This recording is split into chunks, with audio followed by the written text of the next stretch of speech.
참미 예수님, 네, 너무 영광스럽게도 사순 견체 특강 첫 주자를 맡은 강명윤 미카엘 신부입니다. 많이 부족할 수도 있고 지루할 수도 있겠지만 제 나름대로 또 쉽게 준비했으니까 편안한 마음으로 잘 들어주셨으면 좋겠습니다. 그러면 강의 시작하도록 하겠습니다. 오늘 주제 같이 읽어볼까요? 성사, 칠성사. 알아듣는 주제 아닙니다. 성사와 칠성사에 관해서 이제 알아볼 건데요. 성사가 이제 신약이랑 구약, 성경 안에서 어떻게 표현되는지 성서를 기반으로 성사에 관해 알아본 다음에 칠성사 이어서 계속 알아보도록 하겠습니다. 성사란 무엇일까요? 이렇게 그리스어로 써있는데 그리스어 혹시 할 줄 아시는 분? 네? 하나 맞춰볼 수 있나요? 미자로 시작하는 미. 옛날 비스트 막 이런 노래도 있었는데 미스테리움.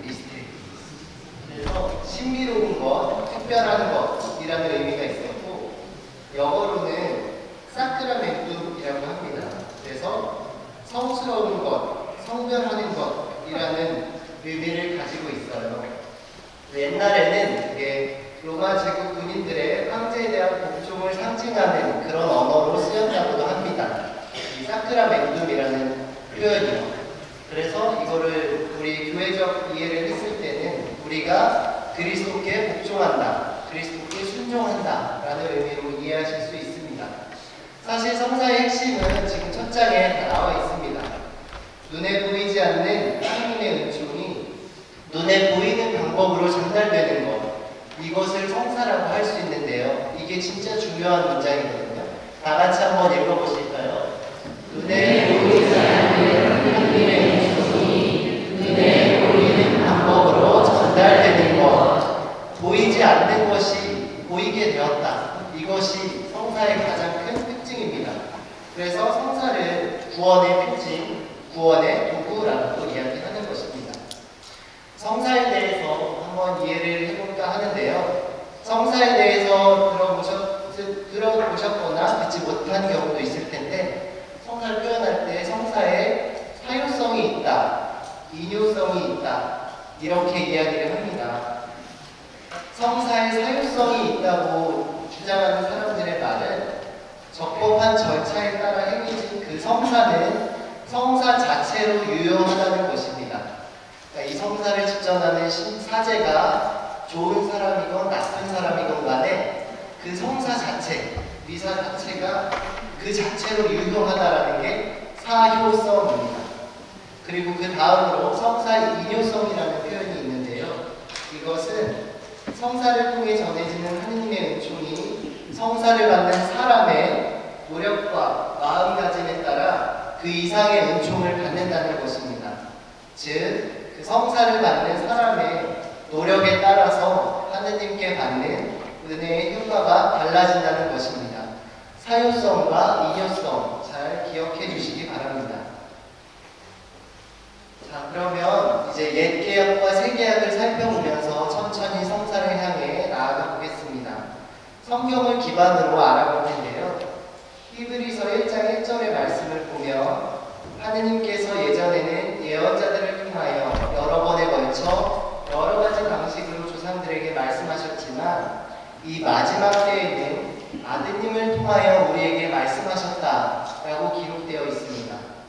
또 호세아서 6장 6절에서는 정녕 내가 바라는 것은 희생제물이 아니라 신이다.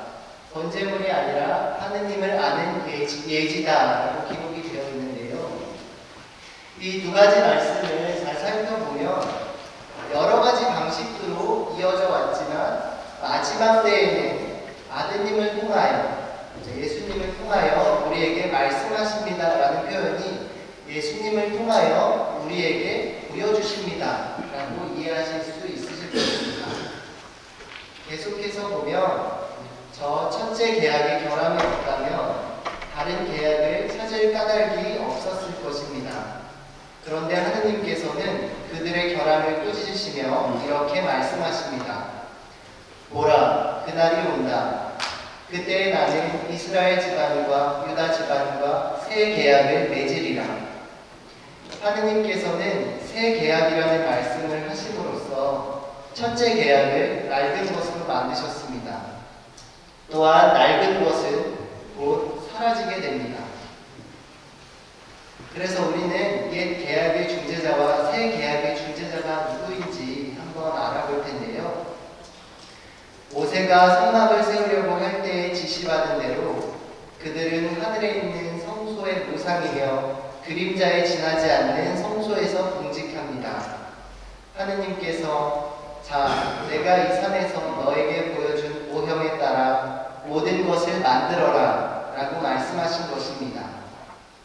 그런데 이제 그리스도께서는 더 훌륭한 직무를 맡으셨습니다. 더 나은 약속을 바탕으로 세워진 더 나은 계약의 중개자이시기 때문입니다.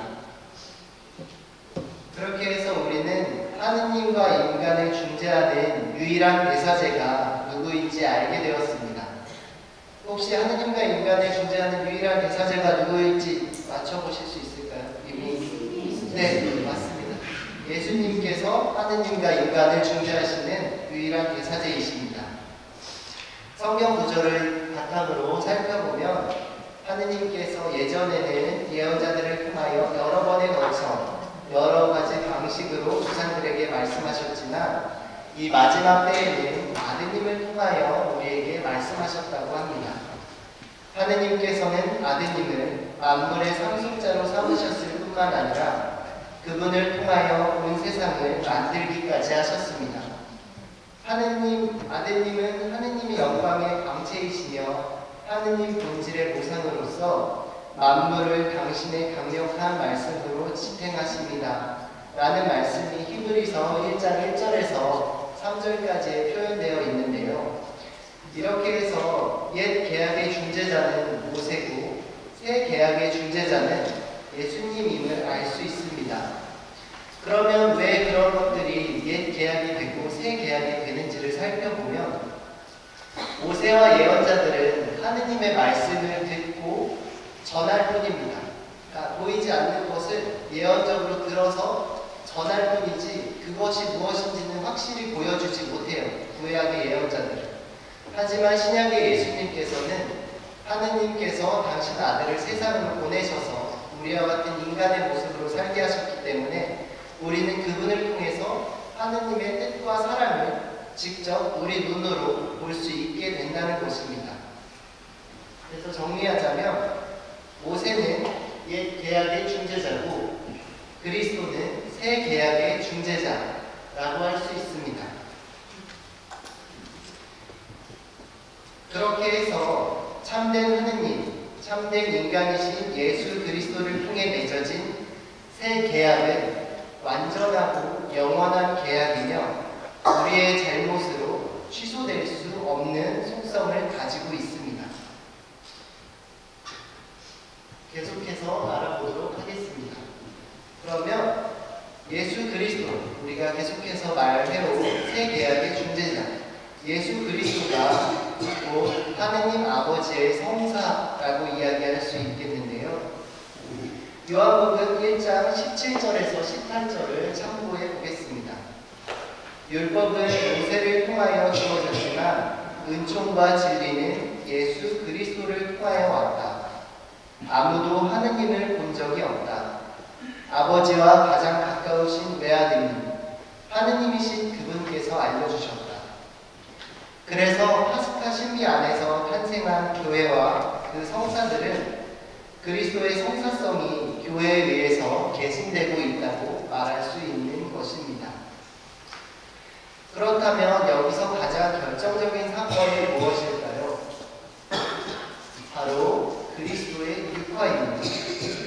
하느님의 외아드님께서 인간의 모습으로 우리에게 내려오신 그것을 우리는 육화 사건이라고 하죠. 라틴어로는 인카르나시오라고 하는데요. 이것 역시 맨 첫 장에서 저희가 같이 읽었던 성사의 핵심, 성사적인 사건입니다. 즉 보이지 않는 하느님의 은총을 보이게 한 사건, 예수 그리스도의 육화입니다. 그렇기 때문에 예수 그리스도는 모든 성사의 근원인 원성사라고도 이야기할 수 있는 것입니다. 예수님께서는 당신의 탄생부터 파스카 사건에 이르기까지 당신의 삶으로 보이지 않는 하느님을 보이게 우리에게 드러내 보이셨습니다. 그렇기 때문에 예수 그리스도가 곧 하느님 아버지의 성사라고 할 수 있고, 우리가 이제 배울 7성사, 7성사의 근원이며 제정자라고 할 수 있습니다. 왜냐하면 그리스도 안에서 구약의 성사적 요소들이 완성됩니다. 그리고 그분 안에서, 그분에 의해서 신약의 성사들이 출발하기 때문입니다. 신약의 성사는 그리스도에 의해 제정되고 사도들에 의해 실행되고 이어져 옵니다. 또한 교회 공동체 안에서 구체화되고 확립이 됩니다.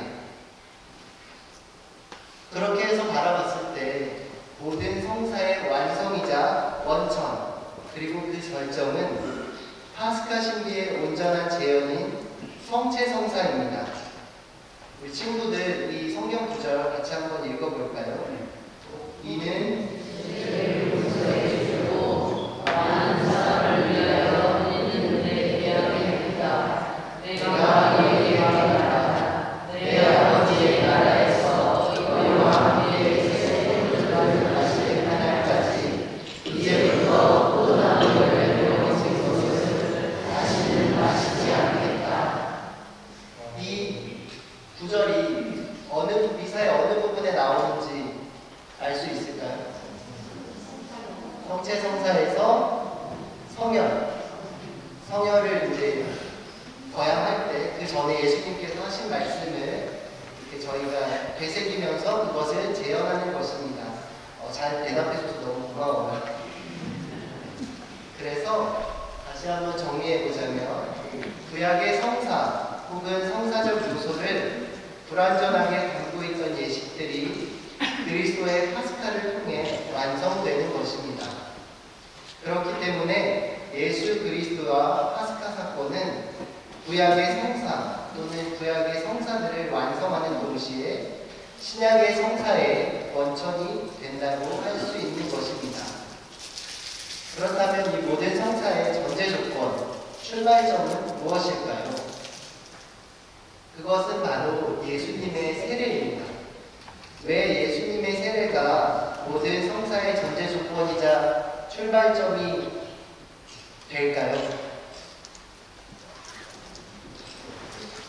성경을 많이 읽어보셨으면 아마 맞추실 수 있을 텐데, 예수님께서 세례를 받으신 다음부터 땡땡땡을 시작하셨기 때문입니다. 세 글자. 공생활. 정답입니다. 예수님께서 세례를 받으신 다음부터 공생활을 하셨기 때문에 그것이 모든 성사의 전제 조건이자 출발점인데요. 그 이유는 이제 여기 가톨릭 교회 교리서 1115항 참조에서 보시면 알 수 있습니다. 교회의 성사는 그리스도께서 지상 생활 동안 하신 일을 계속 해나가는 것입니다. 또한 성사는 죄의 상처를 치유하고 그리스도의 새 생명을 가져다주는 그리스도의 몸에서 나오는 힘이라고도 할 수 있는데요. 그러니까 성사 생활은 예수님께서 공생활을 시작하시면서 당신께서 보여주신 모든 행동들이 그 성사의 원천이 되는 것입니다. 계속 이제 알아볼 텐데 세례성사, 성체성사, 고해성사 이런 것들이 모두 예수님의 행동을 기반으로 만들어진 성사들입니다. 그러면 이제 이어서 7성사에 관해서 알아보도록 하겠습니다. 7성사 이거 다 같이 한번 맞춰보도록 합시다. 하나, 둘, 셋, 넷, 다섯, 여섯, 일곱.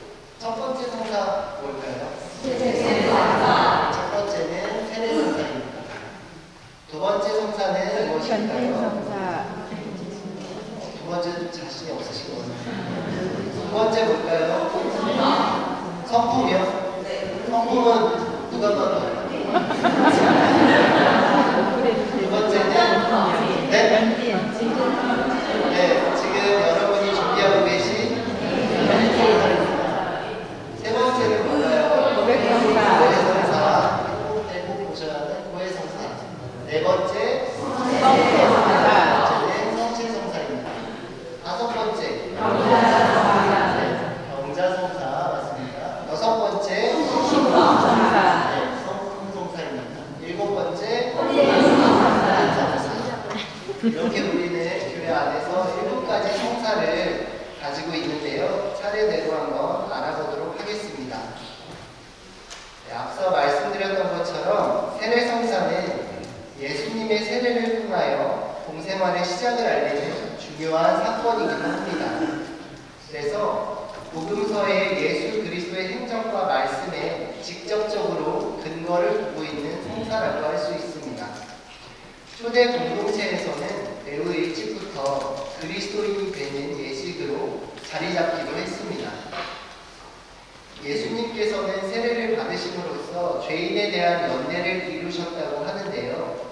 이것이 무엇이냐면 예수님께서 하느님의 아드님이시기 때문에 성사를 받아서 특별해지신 것이 아니라 우리와 같은 세례를 받으심으로써 우리와 함께 연대하신다는 말씀입니다.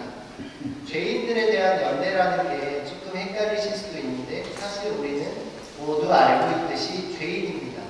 왜 그럴까요?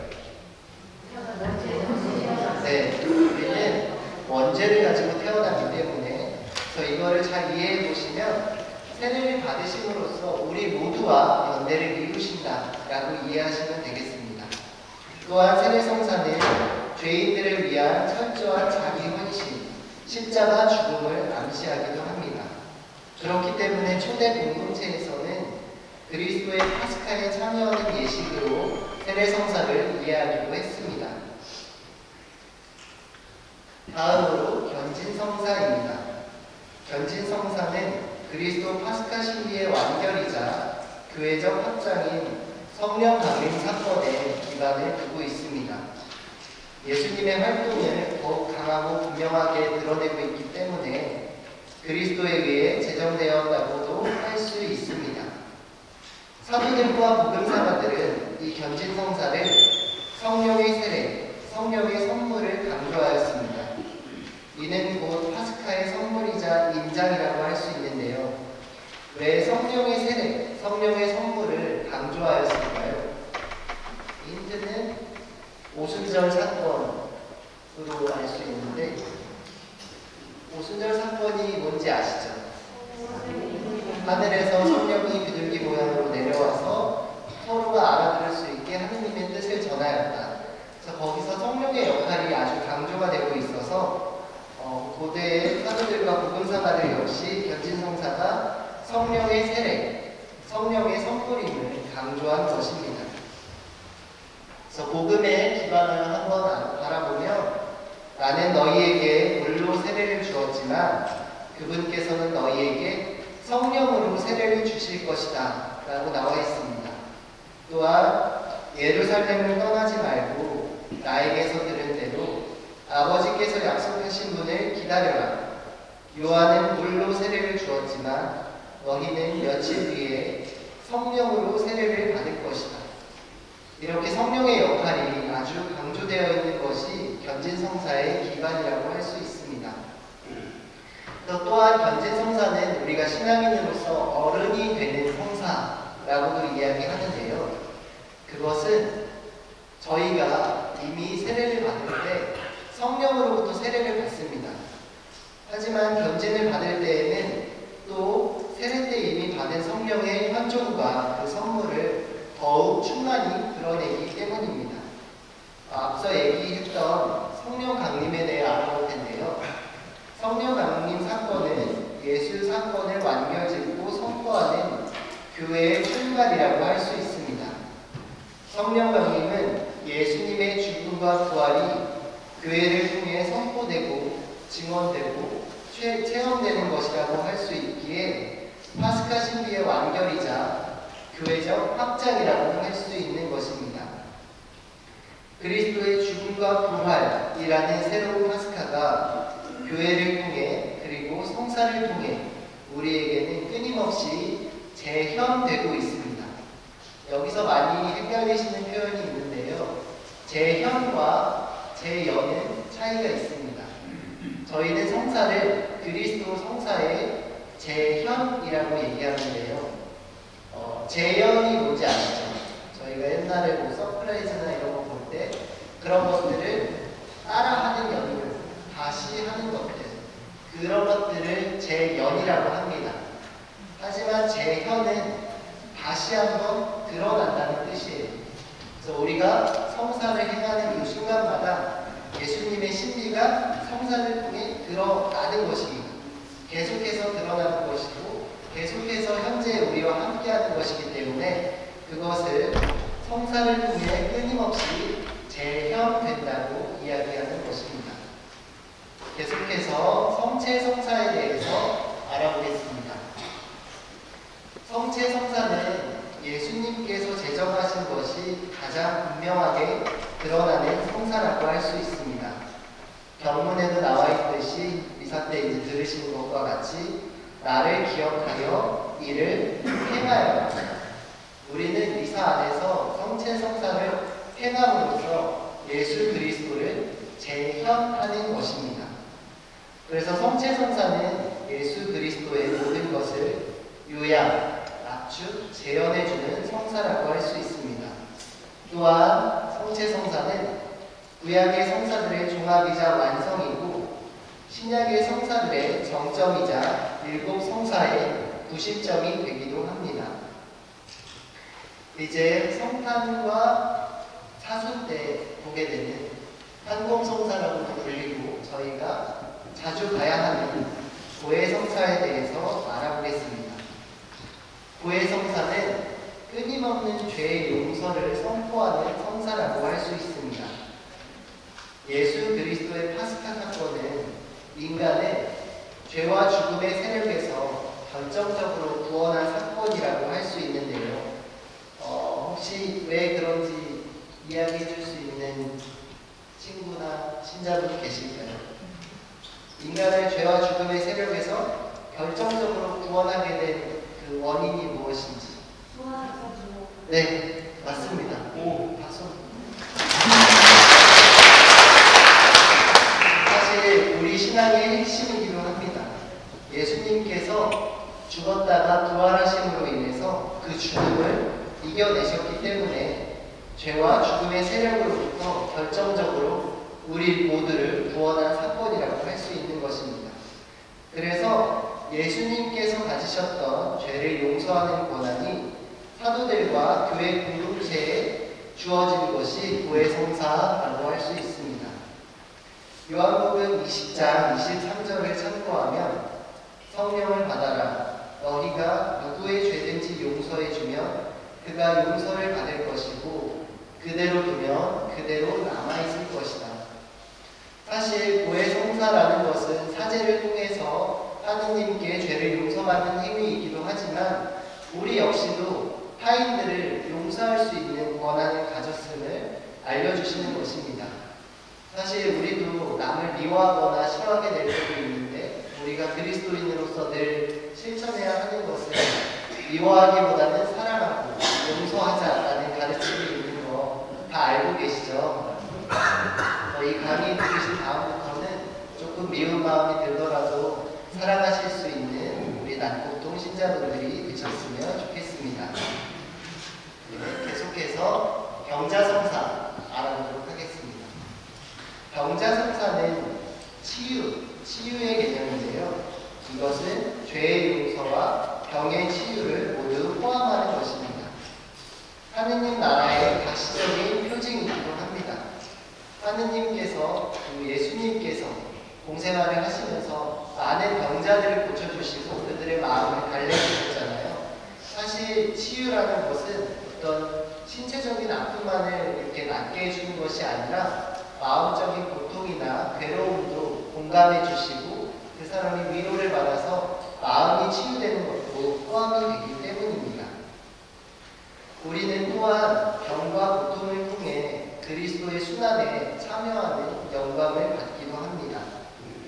이 말도 조금은 어려우실 수 있을 것 같아요. 그러니까 우리가 아픈데 그게 어떻게 하느님의 뜻에 참여하는 것이냐 라는 생각을 가지실 수도 있는데, 사실 우리는 어떤 병을 겪거나 아픔을 통해서 건강의 소중함을 느낄 수 있다든지, 주변의 가족들을 더 돌아볼 수 있게 된다든지, 미처 우리가 알지 못했던 부분을 우리가 아플 때 또는 힘들 때 돌아보면서 미처 느끼지 못했던 사람들을 다시 한번 발견할 수도 있는 부분이고, 무엇보다 우리보다 먼저 우리를 위하여 스스로 고통받고 돌아가신 예수님을 기억할 수 있기 때문입니다. 예수님께서 우리를 위해서 겪으셨던 그 고통에 나도 이 아픔을 통해서 참여할 수 있다는 그런 은총이 있다는 것을 한번 생각해 봐주시기 바랍니다. 그렇기 때문에 그리스도인이 맞이하는 죽음은 우리를 위하여 돌아가신 그리스도 안에 죽는 것이라고 표현할 수 있습니다. 그렇기 때문에 우리에게 죽음은 어떤 것을 끝내거나 종결하는 멸망이 아닌 그리스도 안에서 새 생명으로 올라가는 과정이 될 수 있도록 우리를 도와주고 이끌어주는 성사가 병자성사라고 할 수 있습니다. 지금까지 어떻게 좀 들을만 하신가요? 네. 감사합니다. 얼마 남지 않았습니다. 좀 해주십시오.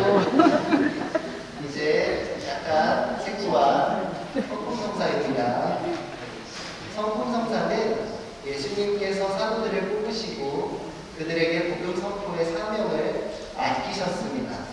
또한 예수님의 제자들, 사도들은 후계자를 뽑아서 세웠는데요. 그렇기 때문에 성품성사, 사제가 된다는 것은 그리스도와 사도들을 가르친 사도 전승을 보존하는 핵심 통로라고 할 수 있습니다. 또한 사제는 기쁜 소식, 즉 복음을 전하고 빵을 나누는 파스카에 참여하는 그 일을 행하는 역할을 맡게 됩니다. 마지막입니다. 네, 미안해. 조금만 더 힘을 내죠. 혼인성사입니다. 혼인성사. 혼인성사는 혼인의 당일성과 불가해소성에 대한 예수님의 직접적인 가르침입니다. 이것은 혼인 면담대에도 이렇게 읽게 되는데, 이거는 친구들이 읽기에는 아직 너무 어리니까 우리 어르신분들께서 같이 한번 읽어주시면서 마음에 담아주셨으면 좋겠습니다. 창조 때부터 하나님께서는 사람들을 남자와 여자로 만드셨다. 그러므로 남자는 아버지와 어머니를 떠나 아내와 결합하여 둘이 한 몸이 될 것이다. 따라서 그들을 이제 미안하다 합니다.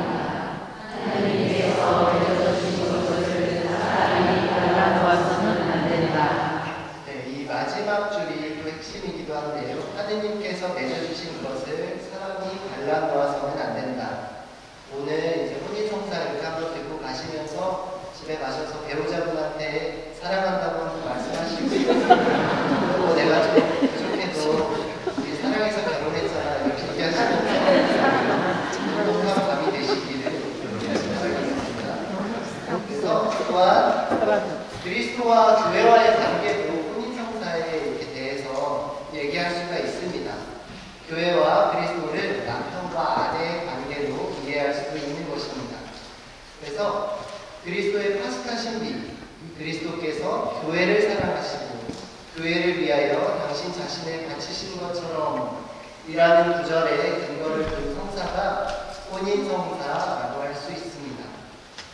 그래서 이제 7가지 성사를 쭉 알아보게 되었는데요.